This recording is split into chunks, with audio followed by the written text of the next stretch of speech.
mengingat waktu. Cukup Habib. Habib Gures yang berdoa rumah. Nah, ada kalau mayit. Kalau di belakang itu ada yang pengacung duluan tapi nggak diakomodir pertanyaan. Ya. Yang belakang. Oke, satu lagi kepada Ustadz Daman, tadi katanya ada yang ngacung, tolong dikasih mic-nya. Assalamualaikum warahmatullahi wabarakatuh. Allahu Akbar. Shallu ala Muhammad. Terima kasih.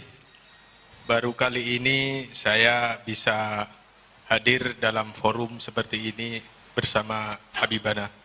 Semoga pertemuan macam kayak gini ini berlanjut di kemudian hari, amin. Terima kasih atas waktu yang diberikan oleh moderator.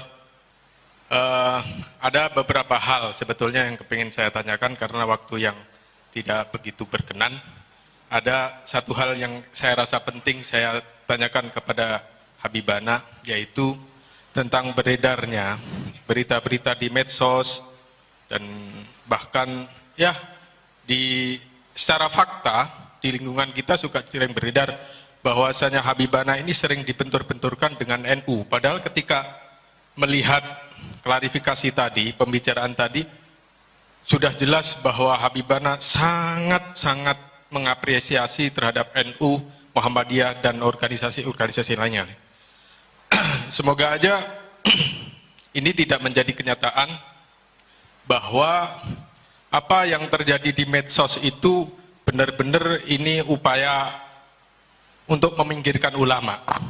Bahwa sering kita buka YouTube, kita buka Instagram atau buka yang lainnya, sering ada pembicaraan-pembicaraan yang isinya antara Habibana dengan Gus Dur, dengan tokoh-tokoh lain di NU misalnya atau di organisasi lain, sering seakan-akan debat kusir.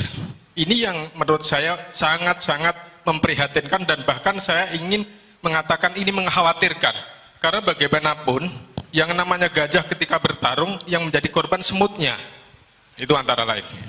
Ya, terima kasih. Semoga Habibana beserta Habib Mikdad, Habib Quraisy Baharun menjadi pencerah. Kalau dulu ada trio kiai yang untuk memberdikan Indonesia, sekarang ada trio pencerah, 3 Habib ini. Terima kasih. Assalamualaikum warahmatullahi wabarakatuh. Waalaikumsalam warahmatullahi wabarakatuh. Penanya terakhir kepada kesepuhan Bapak Kiai Dodo, dipersilahkan. Assalamualaikum warahmatullahi wabarakatuh.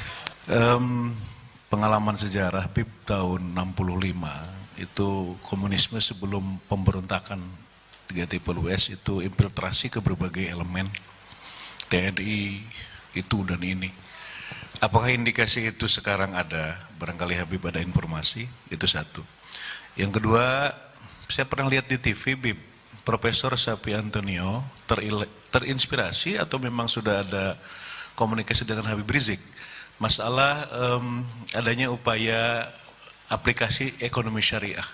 Saya minta langsung penjelasan dari Habib. Jazakumullah. Assalamualaikum warahmatullahi wabarakatuh.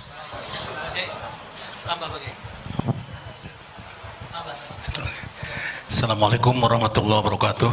Nama saya Abdullah Donun, pengasuh pesantren Al-Mutawalli. Apa yang dikemukakan tadi keperhatian, termasuk keperhatian saya sendiri, melihat sandiwara-sandiwara yang diperankan oleh tokoh-tokoh politik di Jakarta. Untuk itu saya ingin bertanya ke Habib, bagaimana kalau ternyata pengadilan Jakarta memenangkan si Ahok? Assalamualaikum. Terima kasih, cukup. Kepada Habibana Al-Habib Rizik Syihab dipersilahkan.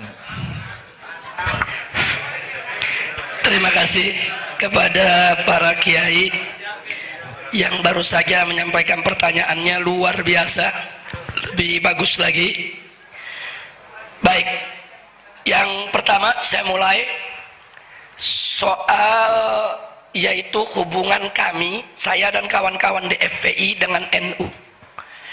Perlu diketahui bahwa para pendiri FPI ini dari kalangan habaib dan kiai di Jakarta, semuanya merupakan keluarga besar NU. Semuanya merupakan keluarga besar NU. Sehingga secara prinsip, apakah itu akidah maupun syariat, FPI dengan NU tidak berbeda. Oleh karenanya, di dalam anggaran dasar FPI dituangkan bahwa FPI adalah organisasi Islam yang berasaskan Islam, berakidahkan Asy'ariyah dan bermadhab fikih Syafi'i. Itu dituangkan dalam anggaran dasar dan itu kesepakatan pendiri, tidak boleh diubah sampai kapanpun juga. Itu pertama yang perlu saya sampaikan. Yang kedua, sejak kami berdiri sampai hari ini, hubungan kami dengan NU sangat baik. Sekali lagi, saya bicara dalam tataran organisasi, di pusat maupun di daerah. Tapi memang kita tidak pungkiri, ada perbedaan-perbedaan pendapat yang terjadi antara kami dengan tokoh-tokoh NU, bukan dengan NU. Tolong dibedakan. Dulu saya pernah berseberangan pemikiran dengan Gus Dur.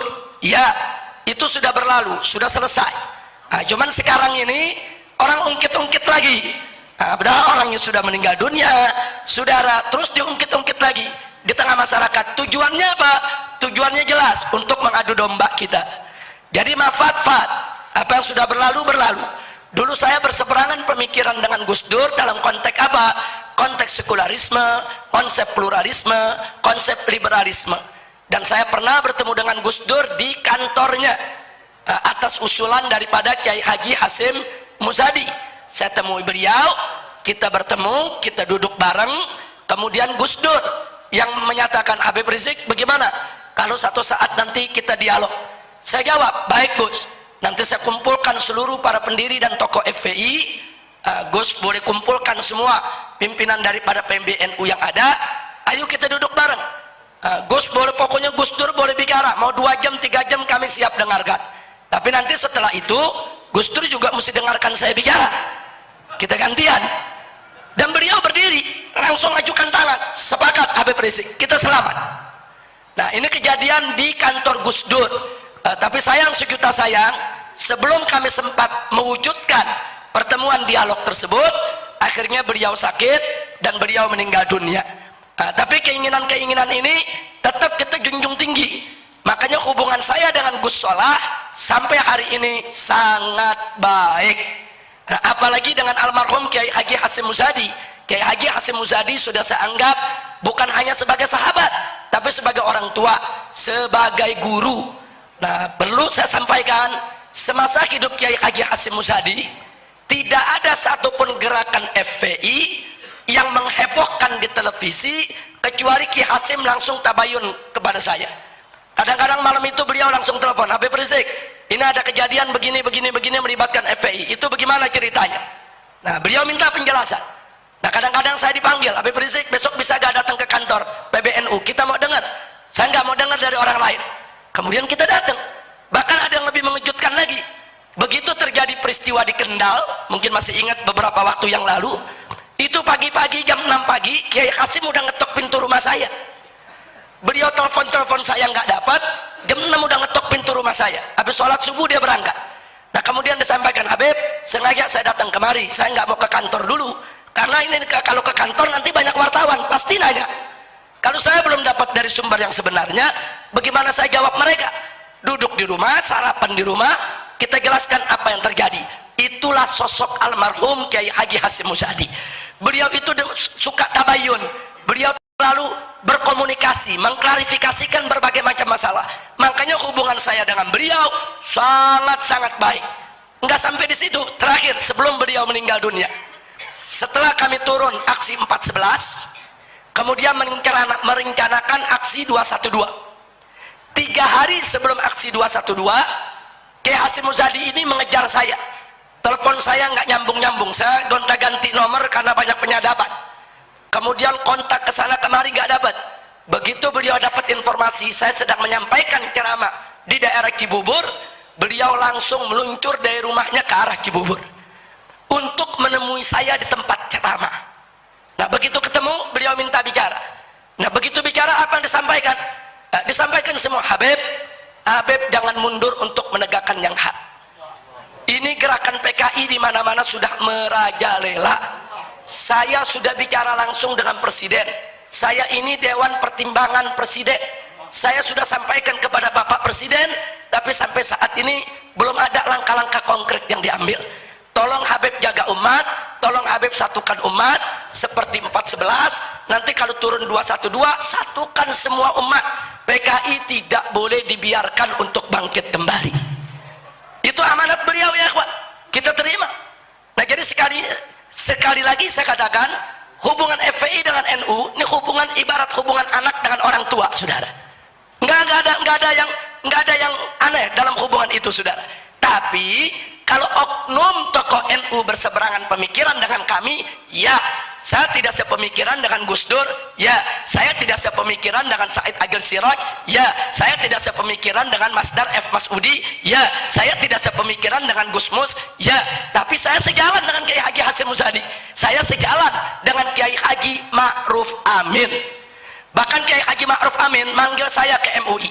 Begitu saya datang ke MUI, saya dijabat tangan, Habib Rizik, ini kasus Ahok harus dikawal sampai tuntas. Beliau yang amanatkan kepada saya. Nah beliau selain ketua umum MUI, beliau juga Rais Am Nahdlatul Ulama. Saudara, jadi siapa bilang kami punya permusuhan dengan NU? Tidak. Kiai Haji Ma'ruf Amin orang tua saya. Bahkan beliau yang memberikan amanat kepada saya, ini kasus Ahok jangan sampai ditinggal. Habib Rizik harus tuntaskan ini kasus. Nah jadi sekali lagi karena itu saya diberi semangat oleh orang tua, diberi semangat oleh Kiai Haji Ma'ruf Amin, sampai hari ini kasus Ahok tetap kita kawal. Setiap sidang tetap kita kerahkan umat untuk menjaga sidang tersebut. Nah menyangkut pertanyaan tadi soal sidang tersebut, doakan saja Pak Kiai, insya Allah melawan Ahok ini kita harus menang di medsos, harus menang di pilkada, harus menang di pengadilan. Nah jadi artinya kita akan berusaha semaksimal mungkin untuk memenangkan pertempuran tersebut. Jadi saya nggak mau jawab andai kata kalah bagaimana, saya mau optimis menang saja. Saya mau optimis menang saja. Insya Allah umat Islam diberikan kemenangan. Amin ya Rabbal Alamin. Nah kemudian pertanyaan yang berikutnya tadi dari Kiai kita soal infiltrasi PKI, penyusupan. Jadi percis yang Kiai tanyakan itu, itulah yang disampaikan oleh Kiai Haji Hasyim Muzadi kepada saya.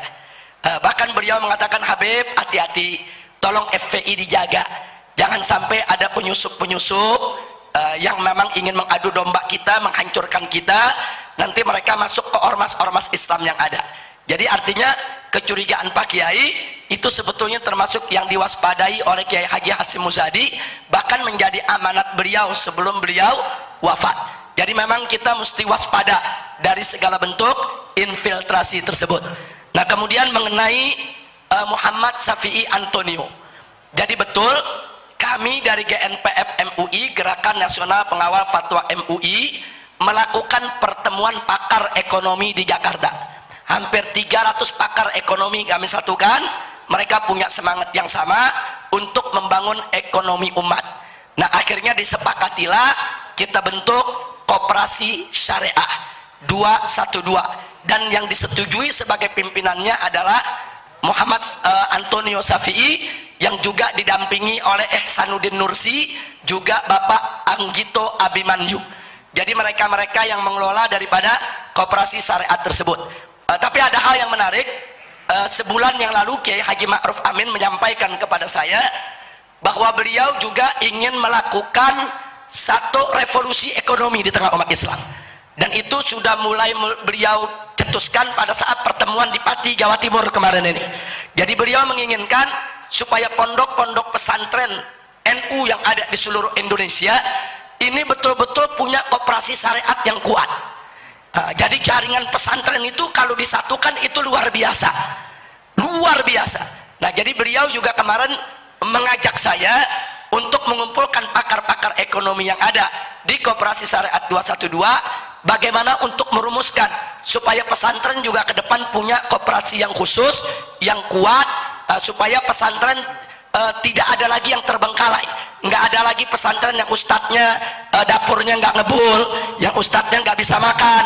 Nah, ini semua mesti kita pikirkan. Melalui koperasi semua ustadz bisa sejahtera secara halalan thayyiban. Nah, saya mendukung apa yang diinginkan oleh Kiai Haji Ma'ruf Amin, dan kita ke depan yaitu akan bekerja sama untuk menggerakkan umat di mana-mana agar pondok-pondok pesantren juga punya koperasi yang kuat. Beberapa pondok pesantren sudah punya koperasi bagus, seperti Sidagiri umpamanya. Itu luar biasa pondok pesantrennya. Nah, jadi koperasi pesantren Sidagiri itu patut untuk menjadi contoh buat pesantren-pesantren yang lain. Pesantrennya itu kuat, bagus, kemudian merata, dan anggotanya juga begitu banyak. Bahkan sampai dana yang dikumpulkan itu udah mencapai ratusan miliar. Nah, karena itu luar biasa, bahkan katanya sudah triliun. Nah, karena itu sekali lagi saya pikir masih banyak. Ada pesantren di Gontor, ada pesantren di Sidagiri, ada pesantren NU maupun yang lainnya yang besar-besar, itu sudah jalan ekonominya. Nah, insya Allah ke depan ekonomi ini akan semakin bangkit lagi. Amin ya rabbal alamin. Baik, saya pikir itu yang bisa saya sampaikan. Saya terima kasih banyak atas semua pertanyaan yang diajukan, dan mudah-mudahan tabligh akbar siang ini akan berjalan lancar di Islamic Center Kuningan. Dan terima kasih kepada Bapak Bupati yang mau hadir bersama kita di tempat ini. Jazakumullahu khairal jaza, sehingga beliau bisa mendengar langsung apa yang kita sampaikan, sehingga tidak mendengar dari orang konon katanya. Insya Allah persepsi kita tidak akan salah dan kita tidak gagal paham. Nah, itu saja yang bisa saya sampaikan. Terima kasih secara khusus kepada Habib Guresh Baharun yang telah menjadi tuan rumah pada hari ini. Kita doakan agar beliau panjang umur dalam taat dan ibadah, sehat walafiat, agar pondok pesantren yang dibangun oleh beliau ini menjadi mahadan solehan thayyiban mubarakan, agar beliau dikaruniakan anak keturunan yang solehin dan solehat, agar segenap santri-santri beliau dijadikan sebagai generasi umat yang bermanfaat bagi agama